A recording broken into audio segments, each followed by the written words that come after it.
Alright, hello and welcome to Pony Island. This is a puzzle game made by Daniel Mullins in 2016. And it's a bit weird of a speed game, I guess you could say. It's definitely not ordinary, in my opinion, but there's still tech to it that I think makes it pretty interesting. So I'm going to show it off here. Any percent obviously entails that I'm just going to be trying to go from beginning to end as fast as I can with no interruptions. So right here, the start button is actually broken, so I'm just going to fix it, and then I'm going to do the puzzle to properly fix it. I guess here you're seeing the main mechanic of the game, which is these kind of arrow-based puzzles. I have to put all the blocks in there to make the key move, and then when we reach a square, the key will move along with whatever arrow is in the square at that point in time. But here we have the devil talking to us, which gives me a second to go into the story of this game, actually. There's a lot to this game's lore that I honestly still am not 100% sure about, but for what we know at this point in the game, this is Pony Island. It is just kind of a game that as soon as we start, we're kind of forced to play. The gameplay here is fairly simple. We just need to jump over these gates. The pony moves at a set speed here, and I can't move it, so this part, whenever I'm playing this game, which I do a lot because it's a major part of the game, is basically an auto-scroller. It's going to be fairly confusing to explain what I mean when I say this game, because I could be talking about the game itself, or I could be talking about the game within the game. I'm just going to have to hope that context explains that one for me. But you can see the progress bar at the bottom of the screen here. It'll show me how far into the level I am. I positioned my mouse at the beginning segment. There's nothing that makes me move my mouse at all in the beginning section, so I just kind of position it with accordance of where the continue button is going to be after the level, so that I can just kind of immediately press it and save some time. Here, we use a puzzle from a portal to crash the game, and then we meet Hopeless Soul. So Hopeless Soul is a soul that is trapped in the machine that Pony Island is in. And they are going to help us get out, because that's our ultimate goal for the game. Here I'm just mashing, because the way that text works in this game is, I have to enter something into the text box after certain dialogue prompts. So I'm just kind of mashing, but I do know where the text is. The text speed is based on how big the text box is, but I'm looking for certain dialogues before I switch where I'm mashing. Right there, I have to enter there. And then I have to do one more input here, where I'm just going to keep mashing for a little bit. This part isn't important, this part is cutscene, but here they're going to ask me to say yes, master, in which actually my kind of keyboard there is rigged, so it just kind of automatically says yes, master. That is the devil, by the way, that was talking to me to the left. They're the one who made the game. So going a little bit into the lore here, as I'm going to be forced to die a few times. The devil made Pony Island to be a game that is so fun, I would sell my soul just to play more of it. So here he's added some enemies that I can't defeat right now. So I'm just going to purposely die to the first gate, so I can get into the options, which it doesn't let me do initially. I have to die first. And then I'm going to try and get some pony salvation options, which you see here are lasers. So in order to get the lasers, I'm going to need to do 3 puzzles here to enlarge the button until it's so big that he can't move it anymore because it covers the whole screen. He being the devil. This kind of introduces you to a lot of mechanics in the puzzles, mainly what these puzzles to get the lasers introduce you to is mid-run switching, where I'm actually, like, switching up what squares are where in the middle of the key moving. So I can't do puzzles just in one run anymore. I am going to have to move stuff as they move along. But I also have the lasers now, and I can defeat the enemies. Here's where this part right here actually gets speedrunnable, I guess you could say. And by that I mean not really an auto-scroller. So it's not that noticeable. It is more noticeable at later points in the game. But right now, there is an effect that goes on in the game. The game will lag, and this is an intentional lag. It's an effect of gameplay every time I kill an enemy. However, enemies don't spawn based on position or time intervals. They actually spawn on a time interval from, they wait a certain amount of time after you kill every enemy in a wave. So what I'm trying to do here is called a kill delay, where what I'm doing is I'm just kind of like waiting as long as possible to kill an enemy before it'll kill me to finish up an enemy wave. And then I'll have to wait more time from the first enemy wave spawn to get the second enemy wave to spawn. That causes less enemies to spawn. That means less enemies I need to kill. That means less lag from killing enemies. And that means less time spent in level. It's pretty complicated, but it just means I'm going to be trying to stall killing enemies. Even though I am not very good at this, because it obviously is very scary. One slip up on trying to kill an enemy means I'm going back to the beginning of the level.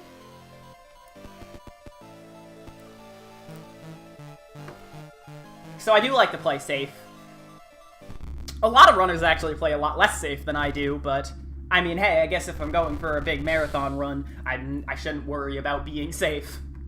But coming up, we're going to have our first boss fight, I guess you could call it. Obviously in a puzzle game, it's very weird. What's going to happen is we're going to go up against Azazel.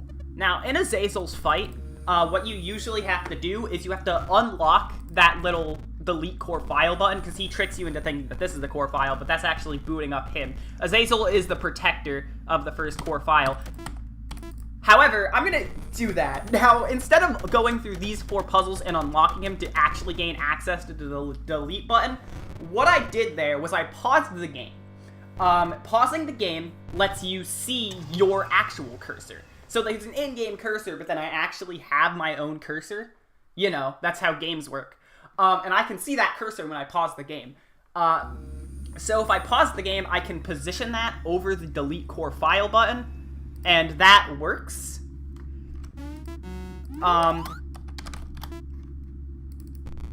And please, thank you. And so what I did was I could still click on the delete file button, because the button still works technically, even if it's in the cage. And then I paused the game again so he couldn't move his hand while I deleted the core file, and it skipped the whole boss fight. Now this boss fight, a bit of explanation. I actually just did a sequence break that let me skip the entirety of Chapter 2. Basically, if you go into Hopeless Soul's profile before he gives you the password, which the password is the same every time, you can use the portal gun, which you usually can't use otherwise if you get in there while waiting for the password. And if you use the portal gun, it sends you straight to the boss of Act 2. Azazel was Act 1's boss. This guy was Act 2's boss. He's already dead. A small strategy I did in this fight is you saw me take out the mouth first. I want to do that because the mouth has an attack where he'll spit spikes at you. And if he spits spikes at you, that means you have to focus your laser away from him, which you don't want to do because obviously the more you hit him with laser, the more he dies. So here we just have a cutscene right before we delete the second core file. It's a fairly long cutscene, but I mean, this game gets a lot longer cutscenes later on. The cursor tracks position there, so once your cursor is freed, it moves back to wherever it was before the game force moved it. So I'm just kind of sitting on that screen and mashing things to try and hit the button as soon as I can. And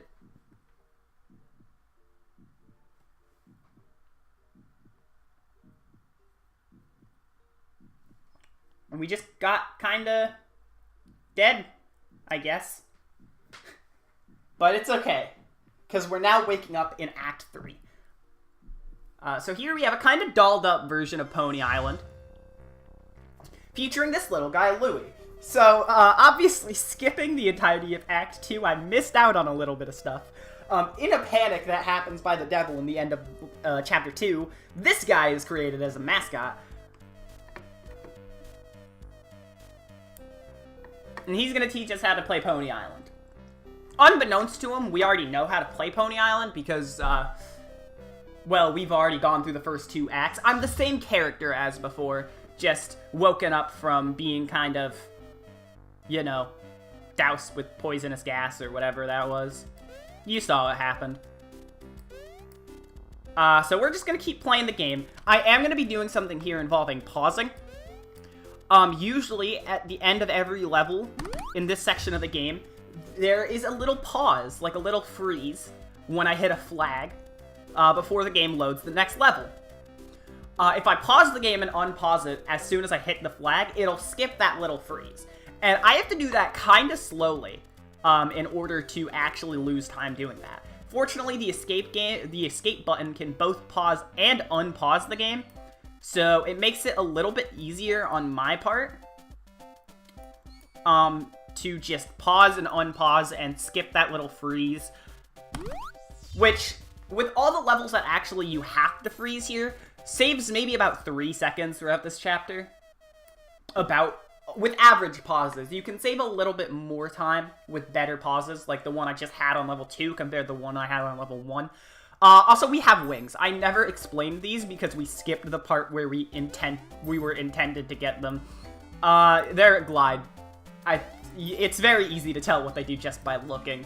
And speaking of telling things, I should explain some more. In this newer, refined version of Pony Island, there is no kill delaying needing to be done, because these butterflies that you are blowing away with your gust of wind is what they call it. It's the laser in disguise. They don't cause lag, and neither does opening your wings. Opening your wings actually does cause lag in old versions of Pony Island. I guess you could say pre-Chapter 2 versions. But we're not in a pre-Chapter 2 version anymore. We're in pre-Chapter 3, pre-Act 3. We're not in a part of the game where I will get lag for killing butterflies or pulling out my wings. But we do have a puzzle break. In the first 2 puzzles, there is a little bit of delay before the butterfly actually starts moving, which gives me enough time to perfectly set up the signs for the entirety of the puzzle. We also get introduced to teleportation signs, which I was supposed to get introduced to in Act 2. If you have 2 purple signs on the board, 1 purple sign will send you to the other.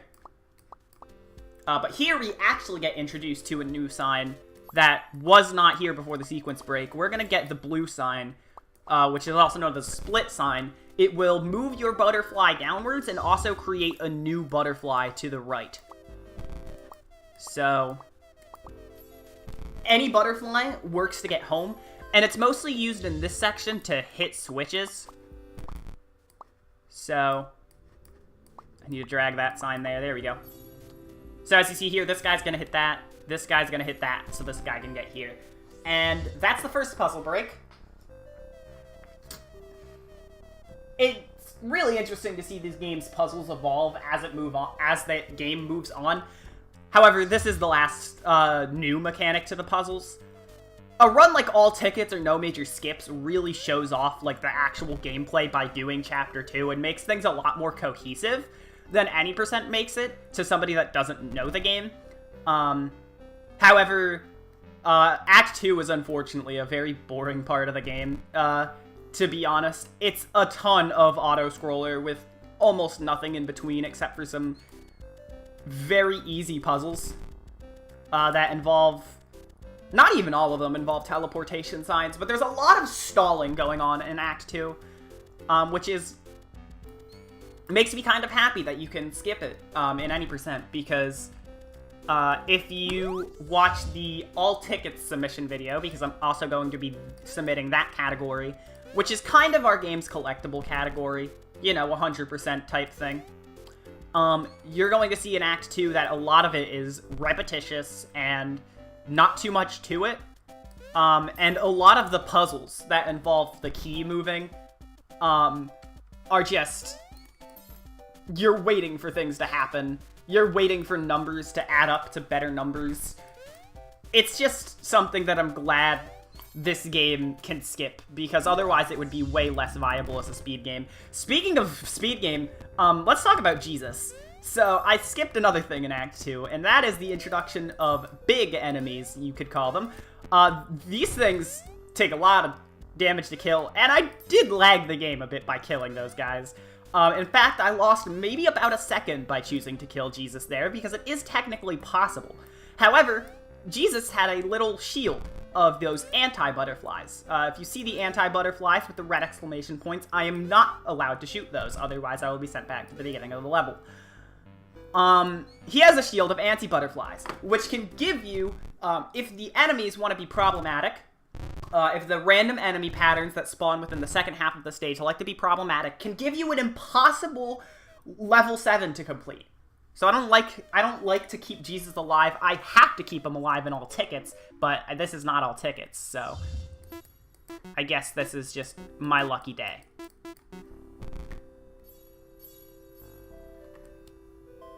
So here we have the last 2 of these puzzles in the puzzle break. This one is a little bit long. I just have to, like, wait here once I get the puzzle set up for the pink butterfly to roll back around and get into the home. And now we have one more level to do with the game crumbling apart. Level 8 is just not much happening. We do have the old wings back, you'll see right here. So there is a lag effect when I pull these out. I can make 4 fence jumps close together without pulling out the wings. It's very scary looking. Enemies still will not lag when I kill them. So I can do enemy kills at my heart's content. And then once Jesus appears, actually no more enemies are going to spawn. So the problem I brought up with the anti-butterfly shield in the previous level will not come into effect. And I can save about a second by choosing not to kill this enemy. This, of course, means I will have to do some extra dodging, which can be hard with the constantly changing background being the same color as the projectile. However, eventually we make it to Louis with a corrupted butterfly shield of his own, or an anti-butterfly shield, as I've been calling them early. I do like to call them corrupted butterflies, but anti-butterflies just is easier. But we can kill him. We're going to kill him to advance the story, and then we get a puzzle to do. This is going to be actually the last puzzle like this in the whole run. And it's done just like that. So once that's done, we're going to open up the messenger, and we're going to get a monologue, kind of, from Hopeless Soul. We're finally back. We're still in Hopeless Soul account. You can see, you know, the portal gun and the messenger in the same places. We can't use the portal gun to skip stuff this time, unlike we could previously. But we do have a cutscene. I do have water.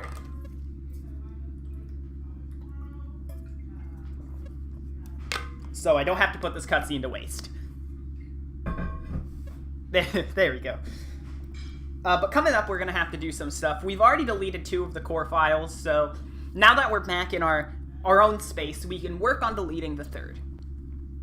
We're going to get into the recycling bins shortly, in which there are 3 beta versions of Pony Island for us to try out a level in. Each of these plays fairly similarly, except has a small gameplay twist to them that makes them... Actually, it's not really gameplay. I think it's more graphical than anything. Like the first one, Pony Island 3D. It's 3D. Funnily enough, this one doesn't, like, show your cursor, obviously, because it's a first person. So, you can, if you are kind of ruthless with your cursor movements, you can actually move your cursor outside the game and click off the game, and the game will, like, pause when it's clicked off. So if you like to mess around, it's very easy to lose time here. Something I like to do, which you see me kind of doing when I'm like this. I like to play this kind of as a joke with the worst camera angle I can think of. I'm not going to do that because I like to see, and there is actually a world record for all tickets right now where I died on this minigame trying to do stupid stuff with the camera. So I'm going to play it safe and just finish the level. It doesn't matter the order I do these. It says, Hopeless Soul says that this is not the right place to go. However, you are just kind of forced to play all 3 of them. It doesn't matter the order you do them in. There's no specific one that actually has the portal to the third core file. It's just you gotta play all three, and the game determines that once you played all three, you got it. So the next one we're gonna play is Devil Island, which is it's the game. I really just can't. It's the game, except you play as this character, who is great, and you shoot ponies instead. Okay, please actually kill that enemy. This has the same kind of kill delay stuff that I'm worrying about, and like trying to prevent pulling out wings as you know, all the previous iterations that had lag. So I'm trying to be careful here.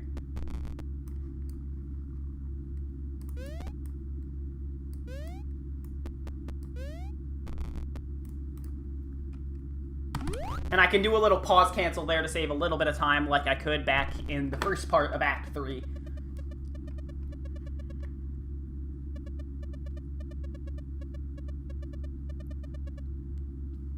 And now we're gonna have the last version, which is a cutscene. This one's a cutscene. If the last two were not cutscenes, this one is a cutscene. We're gonna get into text-based Pony Island. This is not a joke. I mean, the whole part of the game could be a joke, but, like, this is a legitimate thing I have to do. This is a beta version of the game. Funny thing about this part is that if I input something just a small moment before the input window appears, I can actually, say an input that I want before the game gives it to me. I can also shorthand in this, so I'm going to be saving time by not having to type the full thing. Like, I can type fix instead of fix start menu, and it'll save the time it takes for me to type start menu. I guess if you're a really fast typer, it's not that much, but I like to save the time. I mean, this is a game where, as you can tell, a lot of small things can add up, so why would I not take the free time save of jumping less, or typing less? I totally forgot the action I was doing there. But here, this setup of words is the same every time, so I know what I'm doing. I just have to finish the level in a text-based manner.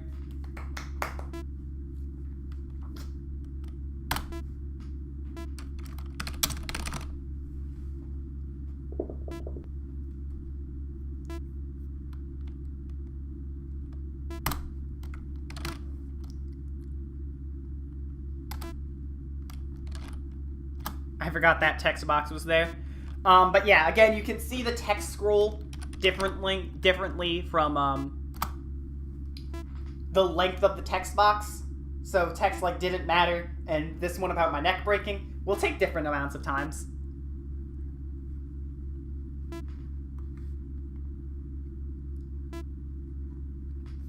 Also, you can see, obviously, begging about surrendering soul.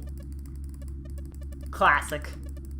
But now we're gonna get into the third boss fight, who is a mental game. One of them was a puzzle, one of them was a legitimate boss fight. This one's a mental game. That's what it is. Here we have Asmodeus, and Asmodeus's little game here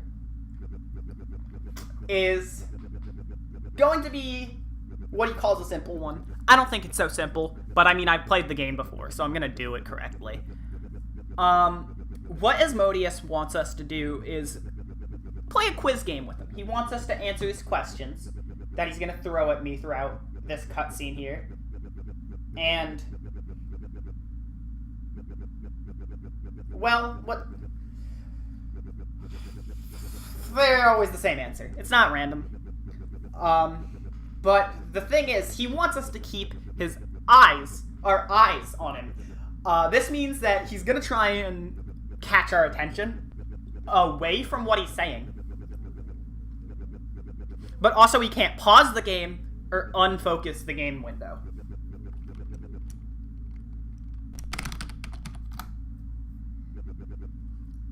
So, I get to do that, because I do know everything. I do know all these answers, but it's a very interesting thing, because the game goes to a lot of measures.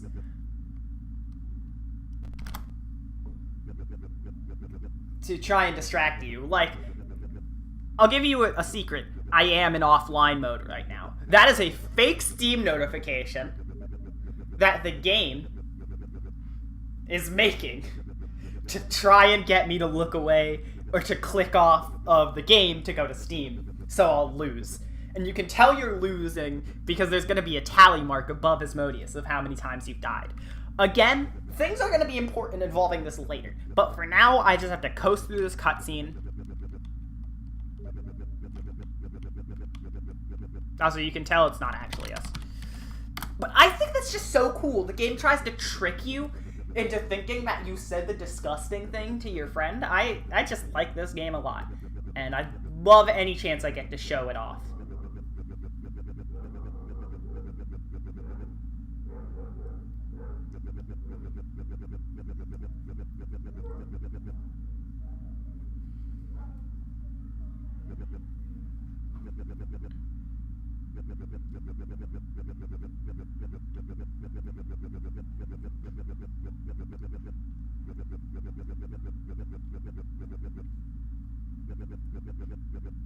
Here's an easy one.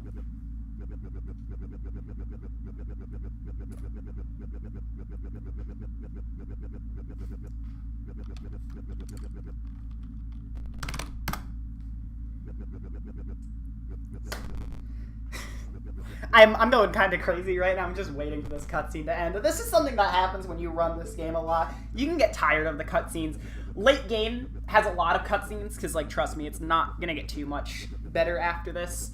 Unfortunately, a lot of this run's interest coasts on early to mid game. Once you get to Act 3's, like, midpoint, the game can, it can slow down a lot.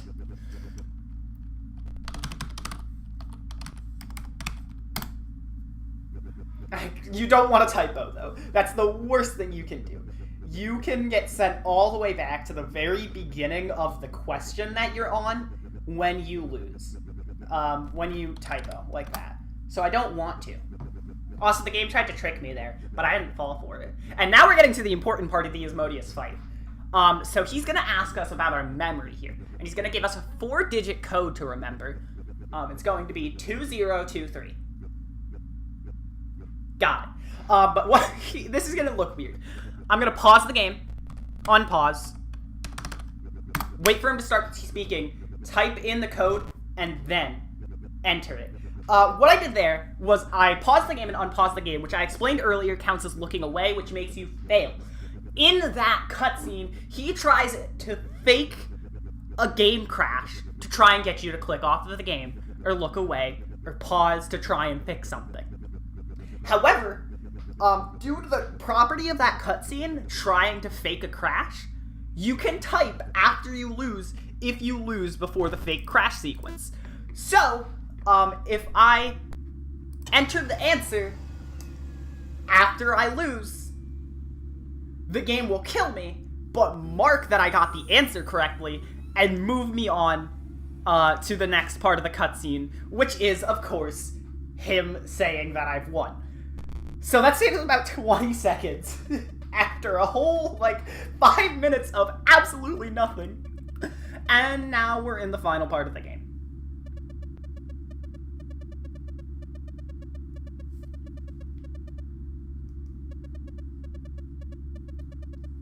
Hopeless Soul here is explaining that we've completed his plan of trying to delete all the core files of Pony Island, and we can finally escape. However, we have to do a system dump to escape, which will remove all files. And doing so, we're going to have to run, because everything's going to be deleting. And we need to make sure that we don't get deleted along with it. So we're going to channel a pony. Because what else are you going to do in this situation?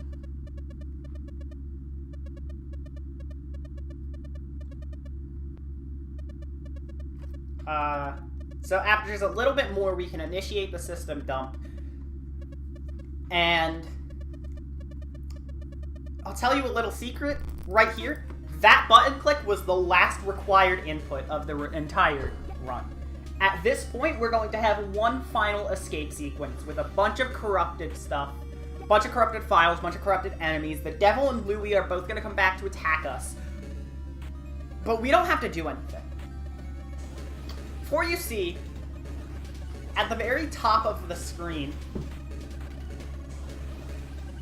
once this guy, like, stops talking for a second.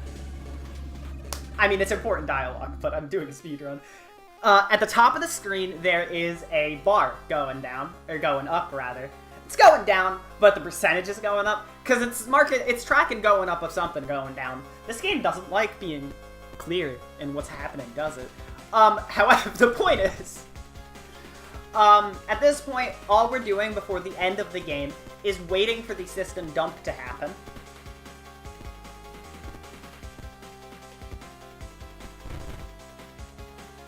Like, you're supposed to just sit here and try and make sure as many souls survive, but you don't even need to do that. I can sit here and not do anything, and the game will eventually fill out the bar of the system dump. So I'm going to talk about the speed game a little bit.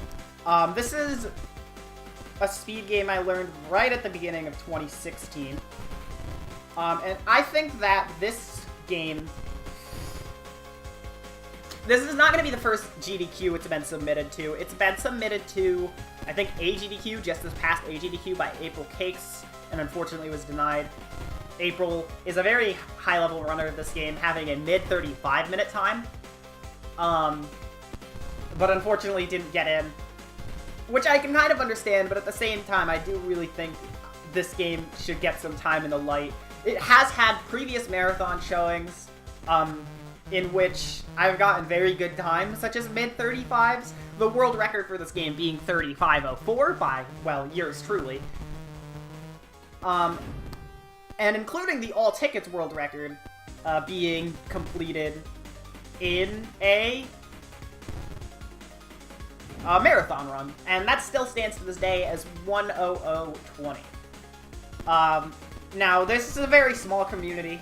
Not everybody that you watches this game, you know, wants to play this specifically, but I think it's still a very just calming morning speed game, or just a calming speed game in general for when you want to play it. At a high level, your movement can get a little intense, but it's still not the most intensive thing, at least in this category. Other categories definitely have it harder by just being longer. However, I don't think that talks down to just what this speed game is to me and several people, which is, in my opinion, just a game where we can not have to worry too much about everything that's going on and control what is happening in our own run, which I think is very neat and would be very good in a GDQ run, because it means that the run could be very focused. I could, you know, focus on the game a lot without worrying too much about other things. I could a lot of time for donations. I could give a lot of time for that, but also it would just be, I feel, entertaining enough for viewers to still have a good time. And that is really why I think this game deserves its chance, because it has a lot of things going for it that I feel like should be brought up, because I want there to be more speed games like this that aren't exactly amazing speed games, but there's a community of dedicated people willing to come out of the woodworks in order to make it as great as it is. And with that, I don't have too much to say here, so I'm just gonna wait a little bit longer for the rest of this cutscene to go by, and then eventually we'll reach the end. But all I can say is, I hope this is considered. Even if it's not this category, I'm perfectly fine with all tickets as well. I love both of them almost equally. It's a situational basis, I guess, so, I guess fate will spin the wheel here. The system dump is already 3/4 of the way done, so, you know, we don't have too much to go. We are almost done.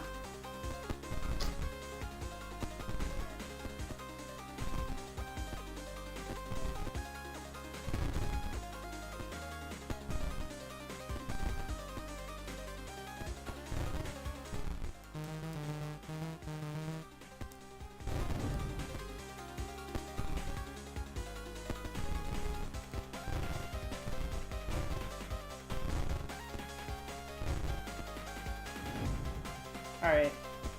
Coming up soon, the souls are going to stop dying. Around the 90-ish point or so. A little bit over the 90-ish point, we're going to stop being attacked. You can see texture's already gone missing.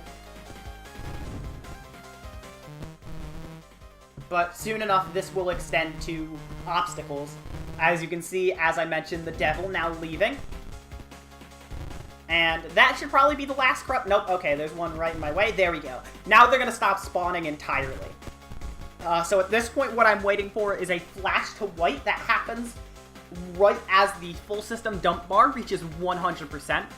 And with that full white, this run will be over with a time of 35:24. So this was a very good run. And thank you for watching it, if you even did, listening to my ramblings for the past 6 minutes. But yeah, this game, I love it a lot, so the chance would be the world to me.